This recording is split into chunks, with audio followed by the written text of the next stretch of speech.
Hi there, and welcome to your task in Google Slides. This one is focusing on building your own backgrounds using a website called Canva. Canva is a really nice website if you're trying to make some graphics. They've even updated some things to include videos now, so it's definitely a tool worth looking into. Here's the best news. They've recently launched Canva for educators. This is a way for you to get a free premium account. It's fantastic. Highly recommend that you look into it.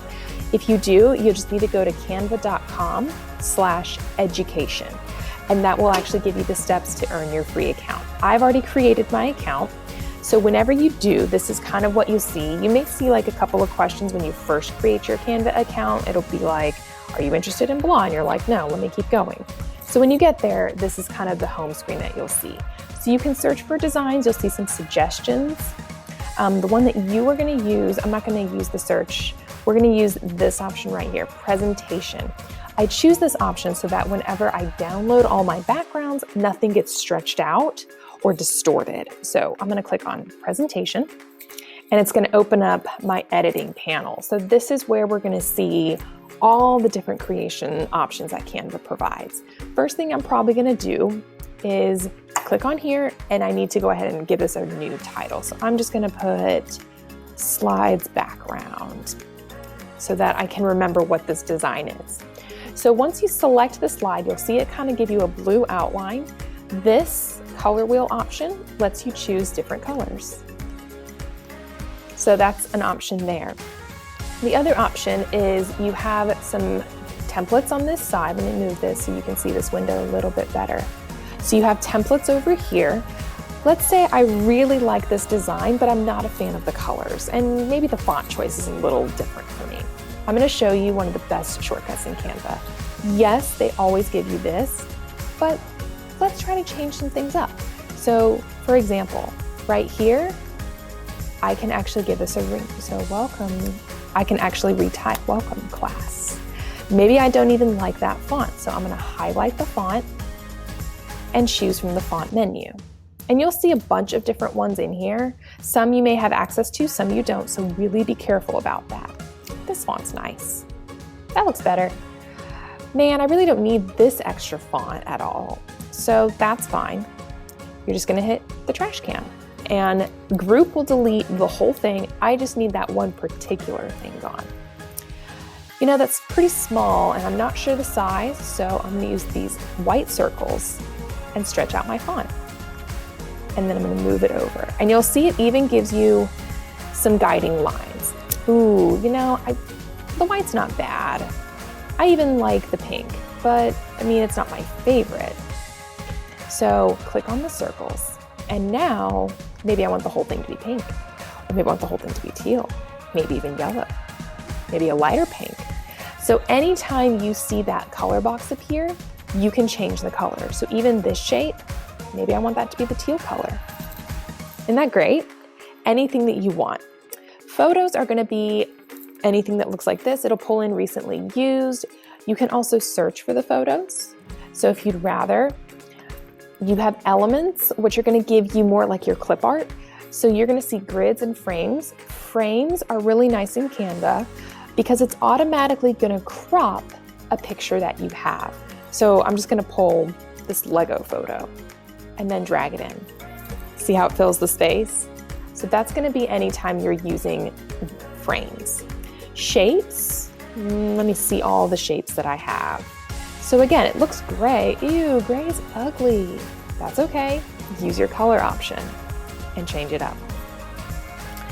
Anytime you're ready to, there's always a trash can option to help you delete. And again, you can either delete just the image or you can get rid of the entire frame. So I'm just going to clear the whole thing. Let me move this over here. Let's say we like this, but we want to do a little bit of transparency. I want to fade it. That's what this option at the top is.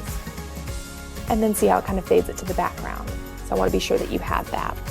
Position is going to help you once you start adding more and more pictures. Maybe you need the font to come forward behind the photo. That's what all of those options on your screen are going to be for. Duplicate, obviously, if you want to use the shape more than once.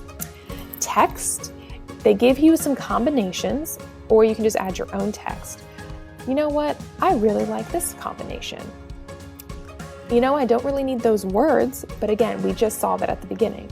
So I can select the words and put objective.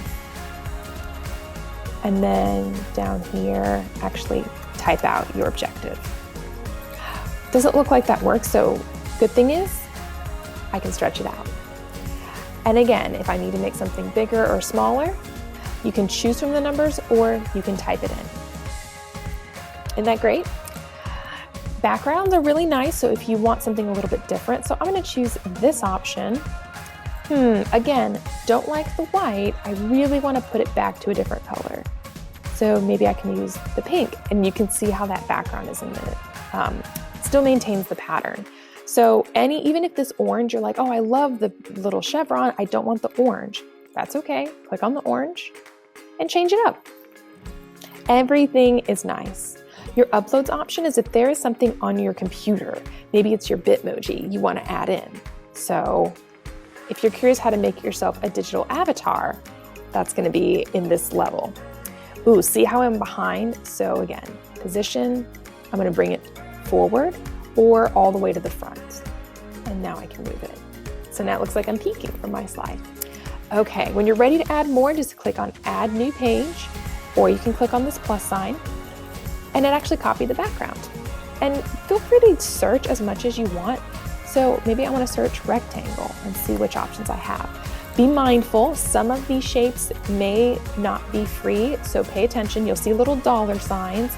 That means it's going to cost you money to download the picture, but it's not going to look as nice. So be sure you're being mindful about when you're choosing different shapes. And again, so maybe those white boxes, let me stretch this out. Ooh, again, I don't like those colors, but maybe I'm gonna do white here and do that pink as a background. See? Your own creations. When you're ready, choose this download option. PDF is not gonna work because we need a background image. So choose on that drop-down image. I tend to choose PNG. And then for now, I like to download one at a time. If you download all of them, it's gonna take your images and zip them in a folder and then put it on your desktop. And then you're gonna have to unzip it to get everything. I prefer to save one at a time. I think it's a little bit easier to download. It'll say preparing, and then it'll give you the option to rename it and choose where you want it to go. So I'm fine, I'm gonna put slide 1, and I'm gonna choose it to go on my desktop because that's where I can find everything that I need. And I hit the save option. And in Chrome, you'll actually see it down below here on the bottom left. So I'm gonna come back to here. I'm gonna choose a blank slide, choose background, because that's what I'm trying to insert. Choose an image, because that's what I have. And notice I can drag the image or I can choose it. So I am just gonna simply drag it. Since it's already there, might as well use that option. And now it's on your background. Here's the thing though, once it's a background, see how I can't edit the text? So maybe in Canva, you just do all your images and then you save your text for your slides, especially if it's something you want to change later. That can be really tough going to Canva, changing it, putting it back in. You can kind of see the back and forth.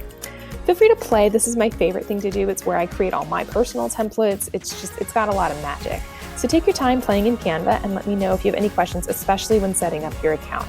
I chose the login with Google option because it's one less account that I have to remember. Plus, when I'm ready to create my Canva for Education account, it's already linked to my RESD one. Thanks for watching. Feel free to ask any questions if you need.